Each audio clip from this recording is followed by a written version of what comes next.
Bonjour à toutes et à tous et bienvenue dans cette 15e édition de Passe l'Info. Cette semaine, dans l'actualité nationale, nous développerons un sujet sur les lobbies sionistes aux commandes de Marseille et de la censure de l'écrivain français Céline. Et dans l'actualité internationale, nous traiterons de l'Égypte, puis des démolitions d'habitations palestiniennes. Et après quelques brèves... Le saviez-vous sur Stéphane Hessel. Actualité nationale, mais à qui appartient Marseille? La mairie de Marseille a annulé une conférence à laquelle devait participer Leïla Chahid, déléguée générale de l'autorité palestinienne auprès de l'Union européenne. Cette conférence devait se tenir à l'école des Beaux-Arts et porter sur l'écrivain français Jean Genet, mondialement reconnu et ardent défenseur de la cause palestinienne. La mairie de Marseille, afin de justifier cette annulation qui équivaut à de la censure, a évoqué l'impossibilité d'assurer dans des conditions optimales la sécurité d'une personne éminente, mais également de l'ensemble des étudiants et du personnel de l'école. Autrement dit, la mairie de Marseille et la police nationale ne peuvent assurer sur notre territoire la sécurité d'une diplomate, Madame Leïla Chahid, qui de surcroît a le rang d'ambassadeur. En quelques jours, c'est le deuxième cas important d'interdiction d'une manifestation culturelle à la demande du lobby sioniste ou par crainte de ses milices. Et décidément, le CRIF et ses amis s'activent.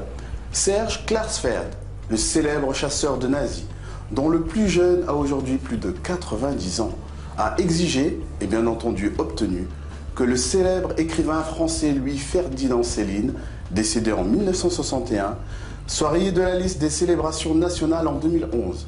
Cette liste, établie par le ministère de la Culture, contient les noms de célébrités dont on souhaite se rappeler à l'occasion du 50e anniversaire de leur disparition. Médecin de profession, Louis-Ferdinand Céline est devenu dans les années 30 un grand écrivain immédiatement reconnu. Auteur français le plus traduit et diffusé dans le monde après Marcel Proust, il a écrit avant-guerre des pamphlets dits antisémites.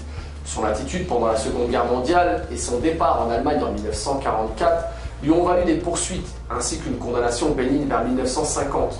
Par la suite, notamment après sa mort, il n'a cessé d'être étudié et apprécié par les plus grandes universités du monde spécialisées en littérature française. Bref, il s'agit d'une personnalité littéraire incontestée, dont les prises de position politiques prêtent à la discussion, ce qui est tout à fait normal en démocratie. Le lobby sioniste en France fait ainsi clairement savoir qu'il régente la vie culturelle française. C'est donc lui qui doit décider des réunions autorisées ou pas et du calendrier des célébrations nationales. Bien entendu, dans le cas de Louis-Ferdinand Céline, le ministre de la Culture a obtempéré, puis s'est répandu en excuses auprès de Serge Klarsfeld et de ses amis du CRIF. Passons à l'actualité internationale avec comme gros titre « L'Égypte veut détrôner Pharaon ». Effectivement, au 7e jour des manifestations contre le régime du président Hosni Moubarak, les réactions internationales ne sont toujours pas à la hauteur de ce qui se passe en Égypte. Vendredi, la police massivement déployée dans les rues a violemment réprimé les manifestants, dont un bon nombre de journalistes. Aussitôt après les prières hebdomadaires de vendredi, des accrochages ont éclaté entre policiers et manifestants devant plusieurs mosquées du Caire. Toujours au Caire, des membres de la sécurité déguisés en civils ont agressé des journalistes de la chaîne Al Jazeera, Al Arabiya et d'autres télévisions locaux et étrangers. 4 journalistes français ont été arrêtés. Selon une source diplomatique, il s'agit de journalistes travaillant pour le journal du dimanche, le quotidien Le Figaro, l'agence photo SIPA et l'hebdomadaire Paris Match. Les manifestations contre le régime du président égyptien Hosni Moubarak s'étendaient à travers tout le Caire et dans d'autres régions du pays. Du nord au sud, l'image était similaire. La police tirait des balles caoutchoutées et des gaz lacrymogènes pour disperser des dizaines de milliers de manifestants. Certains imams de la ville ont appelé dans leur prêche à sortir dans la rue et à demander le changement. Au moins 20 membres des frères musulmans, première force d'opposition en Égypte, ont été arrêtés dans la nuit de jeudi à vendredi. Parmi les personnes arrêtées à leur domicile figurent 5 anciens députés. Et chez les voisins palestiniens, les démolitions d'habitations ont triplé en 2010. Le nombre d'habitations palestiniennes détruites par Israël en Cisjordanie occupée a triplé en 2010 par rapport à 2009, en particulier dans la vallée du Jourdain, a affirmé mercredi l'organisation israélienne de défense des droits de l'homme B'Tselem.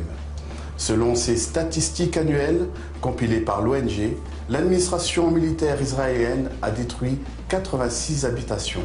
Ces démolitions ont privé de foyers 472 Palestiniens, dont 223 enfants.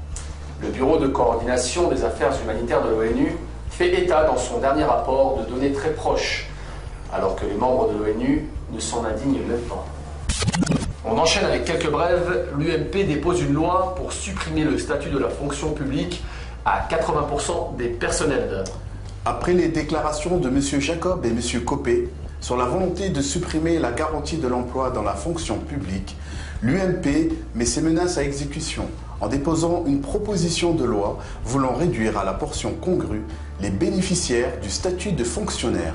Cette proposition, consultable sur le site de l'Assemblée nationale, a été déposée le 13 janvier 2011 par M. Mancel, mentor de M. Vort dans les années 90.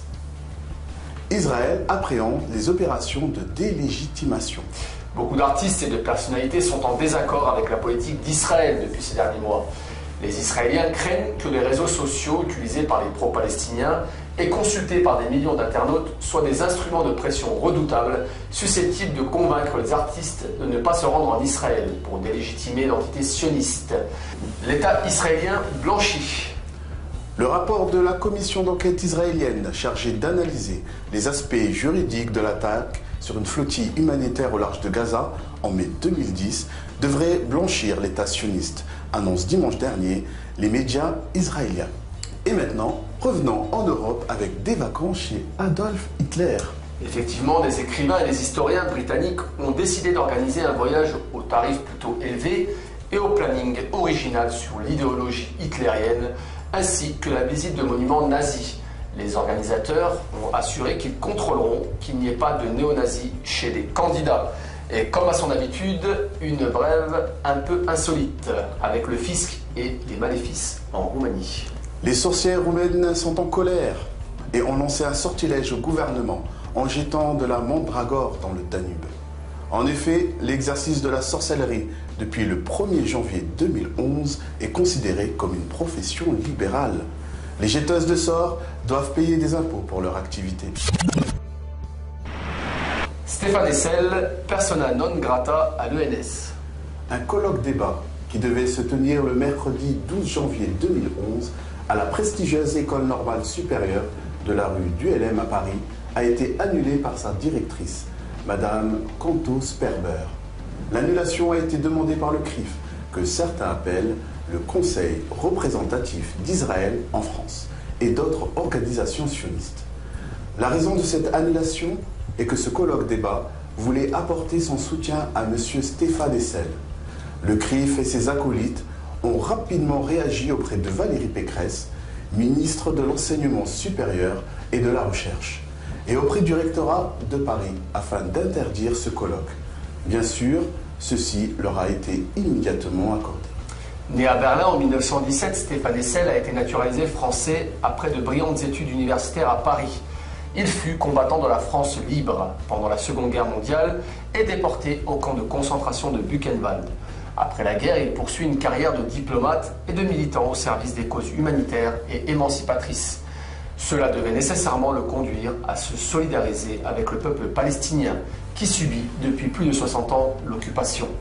Ainsi, lors de l'agression israélienne contre la population civile de Gaza en janvier 2010, il qualifia cette agression de crime de guerre et même de crime contre l'humanité. Il est un partisan résolu du boycott de l'entité sioniste. Son dernier livre, paru en octobre 2010, intitulé « Indignez-vous », est un véritable succès auprès du public.